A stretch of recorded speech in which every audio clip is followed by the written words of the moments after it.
예, 고린도후서 13장은 고린도후서의 결론장입니다. 에필로그에 해당되는 결론장인데 이 결론장을 보면 결론다워요. 마지막 장인데 결론답다.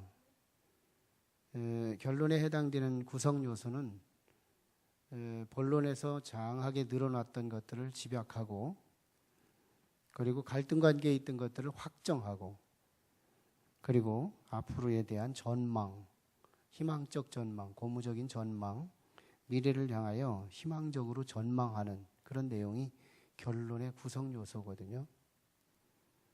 그럴 적에 오늘 내용은 짚어갈 것이지만, 내용이 본론 속에서 다루었던 말씀들을 결정적으로 집약하고 있는 말씀들이 있고, 그리고 결국 그들을 어떻게 하고자 이렇게 고린도후서를 썼는지를 잘 진술해 나가고 있고요. 마지막 11절로 13절에는 축도를 하는데 고린도 교회 성도들의 미래, 영원토록 그들에게 하나님의 은혜와 사랑과 교통이 있기를 전망하죠. 비록 정교성을 갖고 있는 거지만 문장의 장르상 전망에 해당되는 구성이에요. 그러니까 결론 다 와요. 우리가 액츠 29장 이렇게 옆에다가 심볼처럼 이렇게 게시된 것인데, 사도행전 28장을 잘 읽어보면 싱겁습니다. 결론답지가 않아요. 그저 일갈이 다 끝나는 건데, 뭔가 29장이 있을 것 같은 여운을 충분히 남기면서 끝을 내요. 그래서 29장은 사도행전 자체가 교회사거든요. 교회사, 성서적 교회사예요. 성서적 교회사. 이게 성령 행전이라고도 하고 사도행전이라고도 하고, 그래서 성령님의 발자취를 통해서, 사도들의 발자취를 통해서 교회의 역사가 태동되는 그런 역사를 다뤄요. 그래서 교회의 역사는 사도행전에 다분히 들어있고요.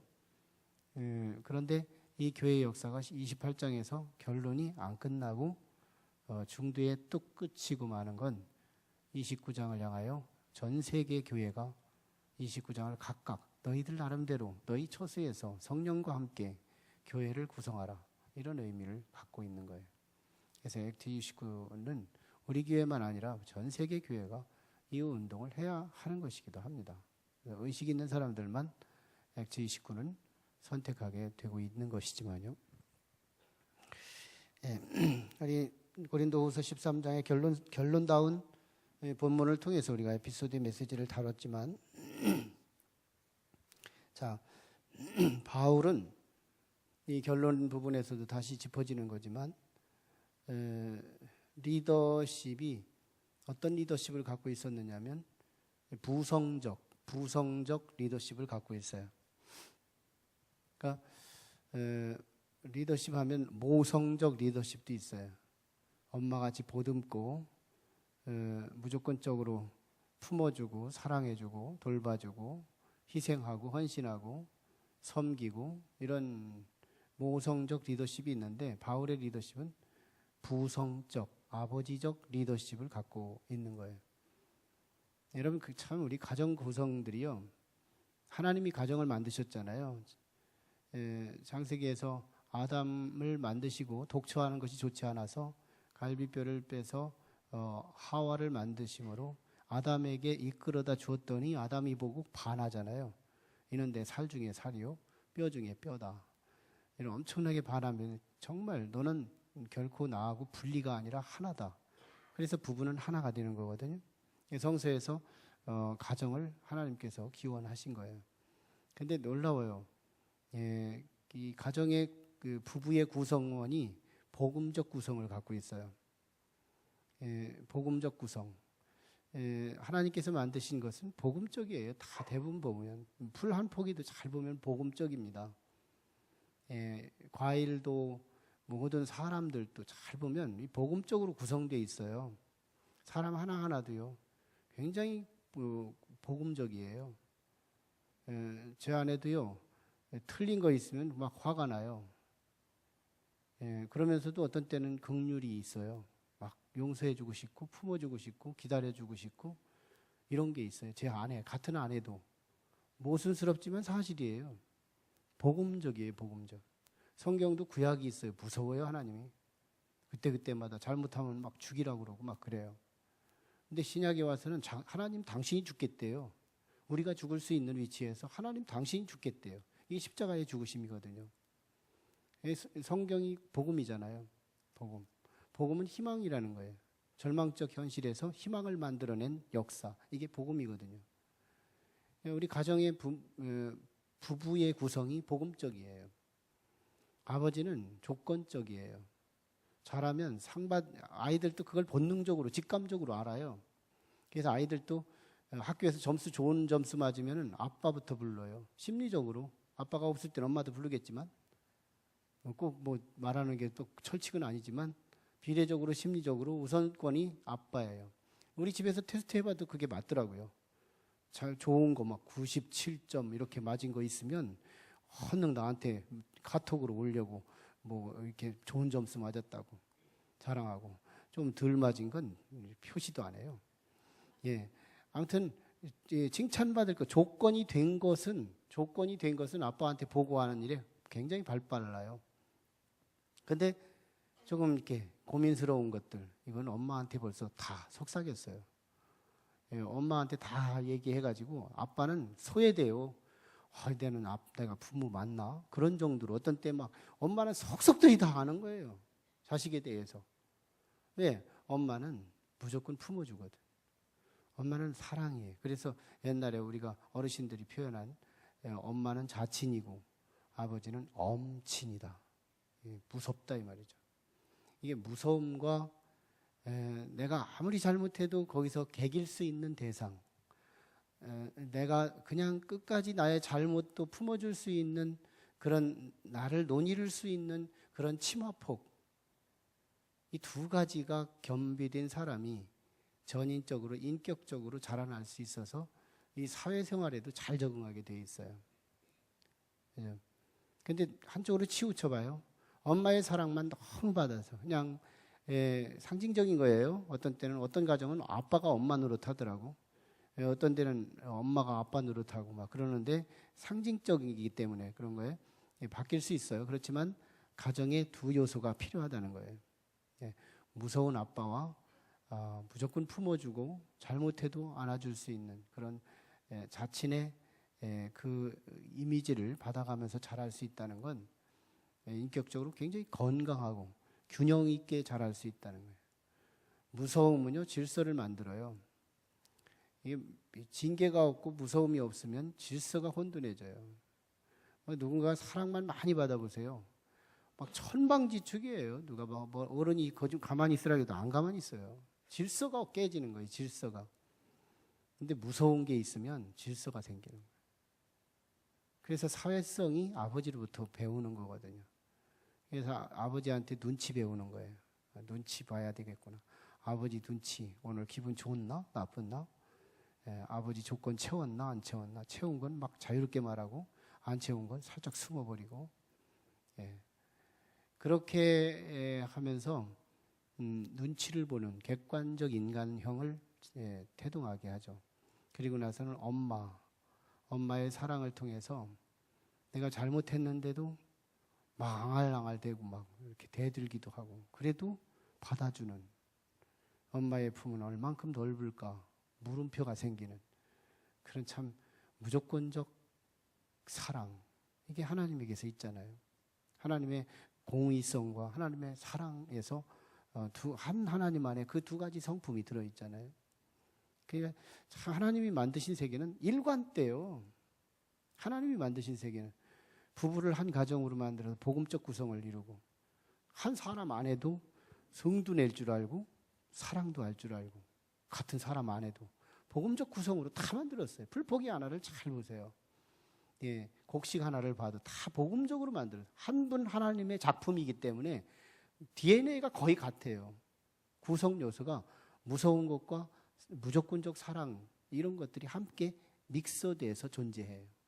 얼마나 참 감사한지 몰라요. 근데 그 중에서 바울 사도 하면은 부성성, 물론 바울 사도 뒤에 모성성이 있어요. 예, 저도 속에는 아버지성이 있고 겉으로는 어머니성이 있어요. 이게 외유내강이라 그러죠. 외유내강이라. 예, 그런 요소가 있죠. 근데 바울 사도는 바로 굉장히 속으로도 아마 저하고 비슷한 것 같아요. 예, 그런 바울 사도의 어떤 강한 아버지성, 이게 더 강한 이미지가 남지만 바울도 굉장히 희생적이고 헌신적이고 남 알지 못하는 사이에도 사람들을 위해서 막 희생하는 그런 자료들을 많이 남기잖아요.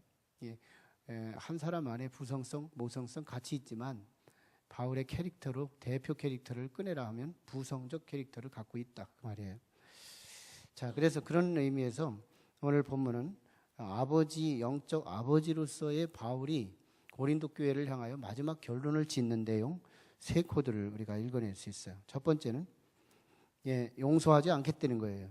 2절에 하반절 이제 1절부터 2절까지 쭉 한번 읽어보면요. 내가 이제 세 번째 너희에게 가리니 두세 증인의 입으로 말마다 확정하리라. 굉장히 어려워요. 이 배경사에서 같이 배경적인 이야기서부터 문맥 전체를 아우러서 이해하지 못하면 굉장히 어려워요. 성경이요. 그래서 설교자가 필요한 거지만 세 번째 너희에게 가리니 우리는 벌써 알죠. 고린도 후서를 지금 강해하면서 선지식을 갖고 있어요. 두 번째 방문이 뭐예요? 혹시 기억나나요? 두 번째 방문의 특징적인 표제 뭐라고 했었죠? 예? 예. 그래서 참 감사하다니까요. 예. 가슴 아픈 방문이라고 했었잖아요. 두 번째. 가슴 아픈 방문. 한번 갔다가 막 아주 얼마나 그 고린도 교회 성도들이 아나 무인인지 사람을 사람으로 대하지 않는 거예요. 바울 사도를 아주 그냥 너무 천박한 인간으로 대한 거예요. 한번 교회 좀 세워보려고 같이 갔더니 사람 취급을 안 해주는 거예요. 얼마나 가슴이 아팠는지. 그래서 와가지고 무슨 편지를 써요? 이제 적용이 되죠. 눈물의 편지를 쓰는 거예요. 눈물의 편지. 편지지에 눈물이 뚝뚝 떨어져가지고 이게 분위기가 날 정도로 그 정도로 막 눈물의 편지를 써요. 그것으로요 이 4분 오열됐던 분열의 문제가 일축돼요. 그러면서도 아직도 여진이 남아 있었는데 사도권의 문제. 바울은 과연 사도냐?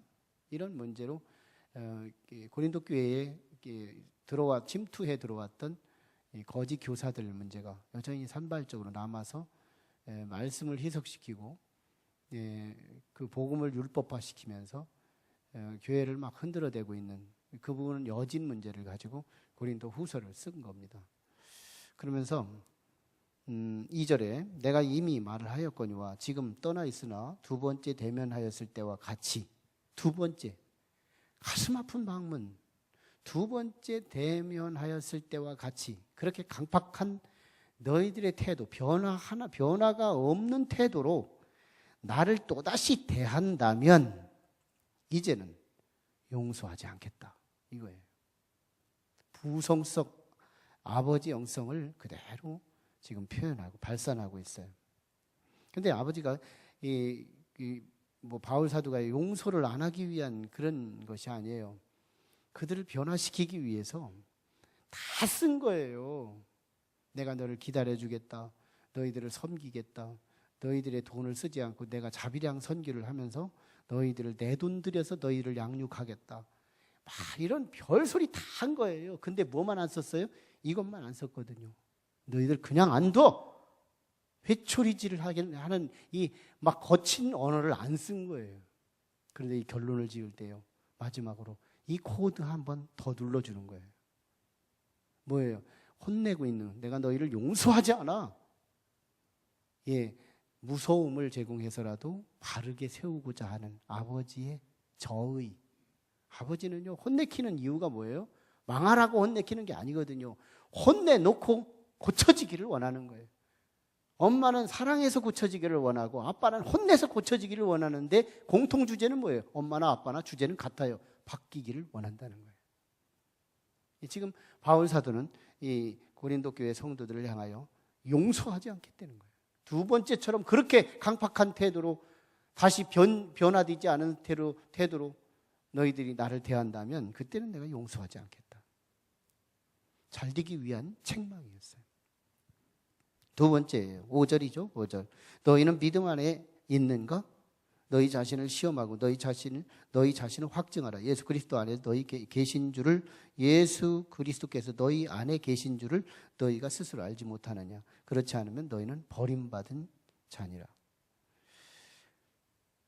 고린도 교회 성도들의 관심은요, 언제나 너였어요.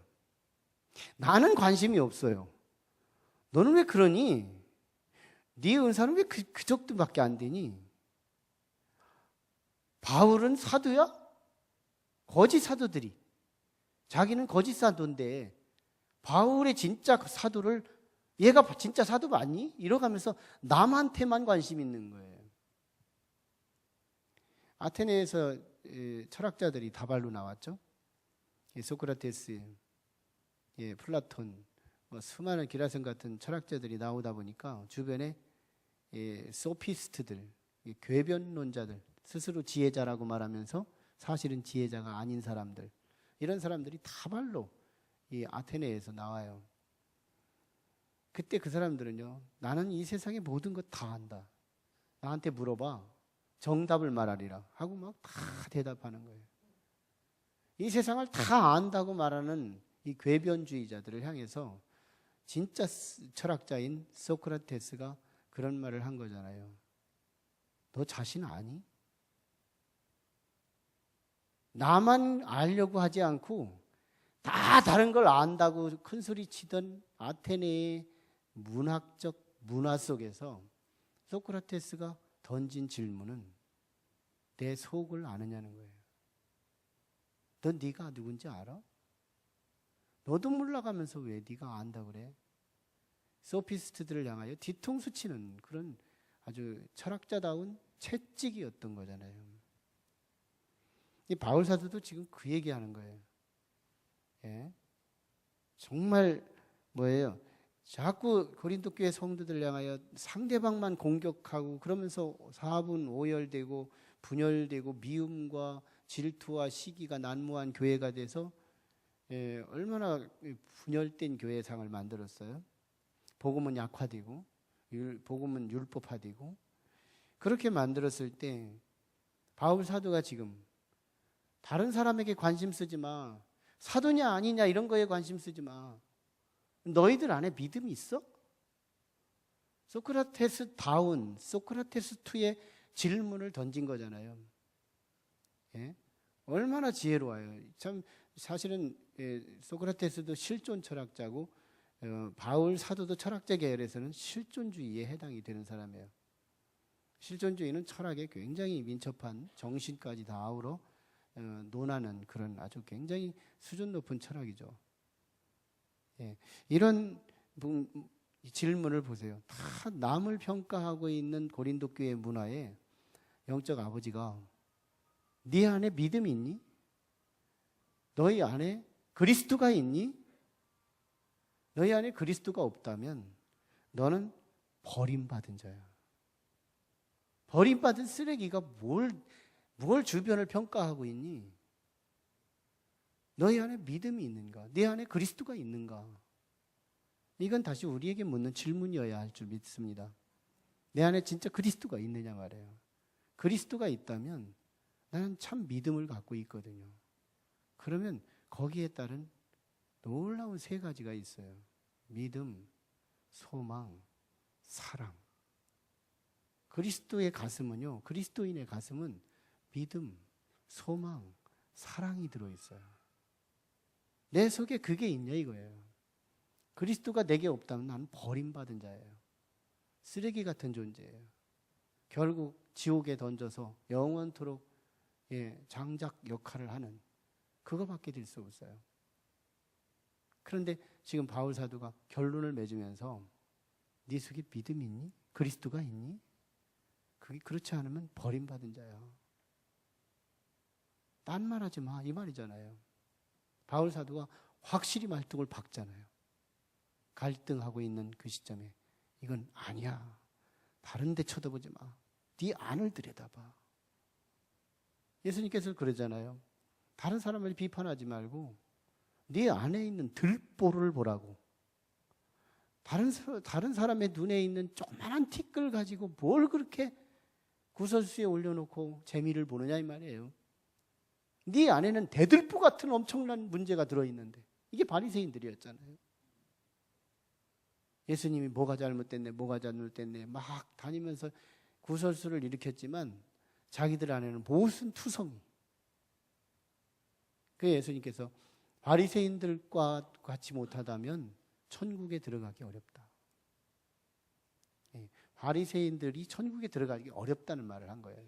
그 정도로 완벽하게 신앙생활을 하는데도 자기 속은 썩었고 회칠한 무덤 같았지만 겁대기만 훤출하고 믿음 있는 척하고 뽐잡고 다녔지만 속은 썩어서 냄새가 풍풍 나는 예수님의 그런 비유. 회칠한 무덤이다. 독사의 자식들아. 이렇게 주님이 지적한 것처럼 지금 바울은 예수님을 꼭 닮은 그런 사도였잖아요. 너희 믿음을 봐라. 그 다음에 세 번째가요. 9절이에요. 9절. 우리가 약할 때에 너희가 강한 것을 기뻐하고. 바울은 진짜 부모예요. 부모. 고린도 교회의 그냥 목회자가 아니고 고린도 교회의 부모예요. 저도 우리 교회에서 내가 부모가 되어야 되겠다. 부모가 되어야 되겠다. 이 마음이 목회가 연그러 가면 갈수록 그냥 사무적인 목회자가 아니라 엄마나 아빠가 되어야 되겠다. 이런 마음이 생겨요. 이런 필연성이 생겨요. 얼마나 이 바울 사도를 잘 보면 자기가 약해지는 이유가 고린도 교회 성도들이 강해지기를 기대하고 혹시 강한 것이 있으면 바울이 그렇게 기쁘대요. 그래서 자기는 약하다는 거예요. 바울은 굉장히 성숙한 사도예요. 바울이 고린도전서 9장 9절에서 한 19절에서 23절까지를 쭉 보면 바울이 그런 얘기를 해요. 나는 모든 사람들에게 자유하나 내가 모든 사람들에게 스스로 종이 되는 이유는 모든 사람들을 얻고자 함이요. 내가 진정으로 율법에서 자유하지만 굳이 유대인들과 함께 어깨동무하고 내가 유대인의 모양으로 그들과 함께 교제하는 이유는 유대인들을 얻고자 함이며 내가 이방인은 아니지만 이방인들의 자유함에 나도 이방인의 모양을 취해서 그들과 함께 같이 있는 이유는 이방인들을 얻고자 함이요. 내가 약한 자들과 사실상은 내가 약하지 않지만 약한 자의 모습으로 그들과 함께 대하는 이유는 약한 자들의 몇몇을 얻고자 함이라. 이게 부모의 마음이거든요. 부모는 자신이 희생해서 자식이 희생당하지 않기를 원하는 거예요. 부모가 막 내가 고생한 거 니들은 고생하지 않기를 바라는 거 이게 모든 부모의 공통분모일걸요. 그래서 부모는 약해지고 자식이 강해지는 걸 즐거워하는 거죠. 자식이 강해지는 것을 기뻐하고 그걸 기대하고 노심초사 그걸 가르치고 그런 것이 바울 사도였던 거잖아요. 자신이 약해지겠다는 거예요. 우리가 약할 그때 너희가 강해진 그것을 내가 기뻐하고 이것을 위하여 구하니 너희가 온전하게 되는 것이라. 온전하게 되는 것이라. 바울의 가슴에 아주 목적을 분명히 선포하는 거죠. 자기가 이렇게 저렇게 용서도 하지 않겠다는 채찍도 써보고 외부 지향적 시선을 가진 것을 내부 지향적으로 시선을 방향을 바꿔주고 자기가 굳이 아버지지만 힘 있는 자지만 힘이 없는 자처럼 힘을 빼는 이유는 고린도 교회 성도 하나하나가 강해지기를 원해서. 여러분 힘이 100을 갖고 있는 자의 힘을 가진 사람과 50을 가진 힘을 가진 사람과 힘을 더 잘게 잘라서 쓸 수 있는 가능성의 사람은 힘을 50 가진 사람이냐 100을 가진 사람이냐, 누가 더 힘을 더 가늘게 잘라서 쓸 수 있는 능력이 나올까요? 이지선다요. 100이 힘을 가늘게 잘라서 끄집어내서 사용할 수 있는 사람이라고 하는 사람 손 들고. 이제 내가 말을 어려워서 못 알아듣죠. 힘이 50밖에 없는 사람이 이 100을 가지고 있는 사람보다 더 가늘게 잘라서 쓸 수 있다 하는 사람 손 들고. 예. 여전히 금요일 날도 못 알아듣더니 그래서 재미있어요. 여러분, 힘은 강해질수록 잘게 써서 아주 조금 필요할 때는 너무너무 미립자처럼 조금 분배하면서 쓸 수 있는 힘이 있어요. 근력이 없으면요, 힘이 속에서 펑펑 쏟아져 나와요. 힘이 조금 필요한데 막 재앙처럼 펑펑 쏟아져서 힘이 너무 세서 일이 그르쳐져요. 힘의 여분이 충분하면, 그러니까 강한 자만이 아주 약하게 쓸 수 있는 능력이 있다는 거예요. 바울은요, 대단히 능력자예요. 아마 바울 같은 사람, 예수님 다음으로 그런 사도가 있었을까? 예? 그런 성자가 있었을까? 난 바울이 마지막에 순교당할 때, 로마에서 순교당할 때 목에 차명을 당해서 목이 칼에 뚝 잘라졌을 때요, 로마의 병사가 잘라놓고 구두발로 뻥 찬 거예요. 머리가 뚝 떨어지지 않았겠어요? 뚝 떨어지니까 로마의 병사가 구두발로 뻥 차니까 이 굴러가면서 이게 피가 막 이렇게 분출되지 않겠어요? 근데 주여, 이게 입에서 진짜 주여를 했는지 모르지만 로마의 병사의 고백에 의하면 주여, 이게 나온. 그러니까 한 저쪽에 있는 병사가 말하네, 이 공이 말하네 하고서 또 한 번 딱 찼는데 또 주여 3번을 그랬다니. 로마에 한번 이태리에 가서 한번 혹시 갈 기회가 되면 바울 순교지를 한번 가보면 그 얘기를 꼭 거기서 해줘요. 바울은 죽을 때까지도 예수 툭하면 예수예요. 툭하면 그리스도예요. 예수에게 미친 사람 누구? 바울. 그러면서도 객관적으로 인성으로 조금도 모나지 않은 사람 바울. 힘으로는 누구보다 강한 사람 바울. 그런데도 누구보다도 약한 쪽을 선택한 사람 바울. 힘 있는 자만이 힘을 약하게 쓸 수 있어요. 시도 때도 없이 큰 소리 치는 사람은 힘이 없는 사람이라는 증거예요. 제 설교에 언제나 소리 지르지 않죠? 힘이 있기 때문에. 믿거나 말거나. 자신이 있으면 소리를 낮추는 거예요. 그리고 정말 중요할 때는 소리가 커지는 거예요. 힘이 있을 때 힘이 있는 자가 인토네이션이 생기는 거예요. 힘이 있으면 약하게 자기 힘을 안 쓰는 거예요. 어떤 정말 깡패가 덩치도 막 우람하고 굉장히 큰 깡패가 그렇게 다른 남자들한테는 막 깃털을 올리고 그렇게 막 장부같이 떵떵거리더니 자신의 아내가 딱 나타나니까요, 우리 공주님 왜 오셨어요? 막 이러고서 그를 사뿐히 안고 조심조심 집으로 데리고 가서 띄워놓고 나오더니 다시 깃들을 올리는 거예요. 진짜 힘 있는 사람이 이렇다는 거예요. 자기의 힘의 위치를 정하는 거예요. 시의 적절히 힘을 쓸 때인지 힘을 뺄 때인지, 엄마를 연출할 때인지 아버지를 연출할 때인지, 이걸 잘 구분해서 영혼 하나를 세우고자 하는데 바울이 그렇게 사용했다는 거예요. 참 고린도 후서 23장을 전달되면서요, 이제 빌립보에 가서 바울이 디도한테 이 편지 보내요. 그래서 빌립보에 막 기다리는데 기다릴 수가 없는 거예요.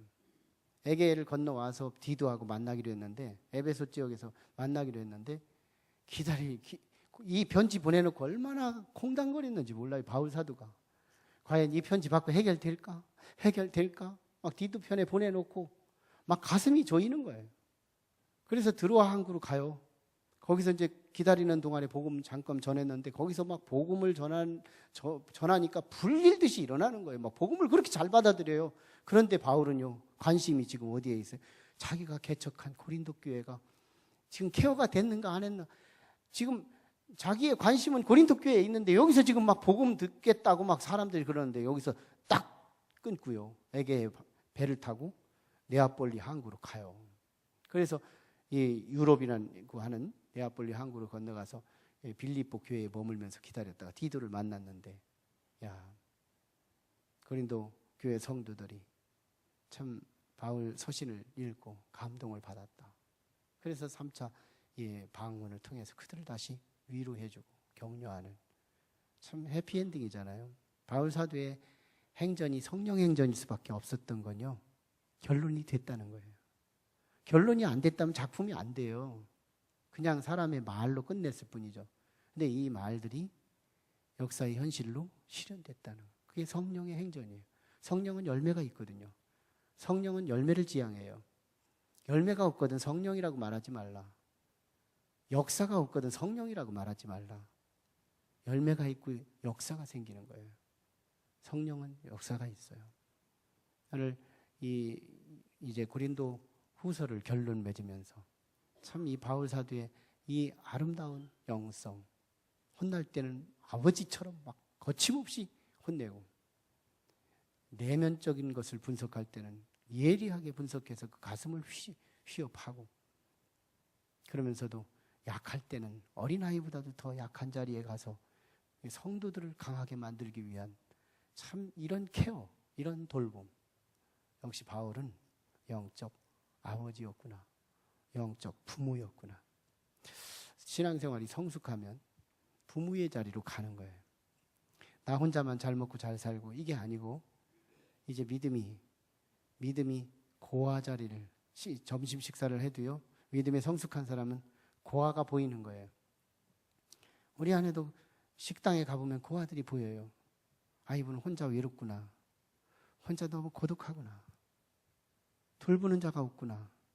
그러면 사명자는, 그리스도의 사명을 가진 성도는요, 거기서 같이 지나가다가 차 한잔 마시고 얘기를 걸어요. 그럼 그 사람은 거기서 살아나요. 이런 교회가 성숙한 교회잖아요. 내가 아는 사람만이 아니라, 물론 우리 아는 사람끼리 교제를 돈독히 해서 나의 관계성이 튼튼한 것이 우선이 필요하겠지만, 꼭 그것만이 아니라 다른 사람이 혹시 고아가 있다, 혼자 돼서 너무 고독하다, 저 사람은 얼마 있으면 점심도 안 먹고 가겠구나, 저 사람은 이제 교회도 정간정간 빠지겠구나, 이런 게 보이면 작은 목사가 돼서, 작은 셀리더가 돼서 이렇게 보듬어 줄 수 있다면, 바울의 10분지 1, 바울의 100분지 1을 우리가 말씀을 들은 자로서 순종하는 삶, 영향을 입은 자의 삶, 성숙한 어미와 아비의 자리로 옮겨갈 수 있잖아요. 오늘 우리 교회가 그 성숙한 교회가 될 수 있기를 주의 이름으로 축원합니다. 기도하시죠. 우리 같이 기도하실 때, 하나님, 영적 아버지인 바울 사도가 고린도 교회를 잘 마무리합니다.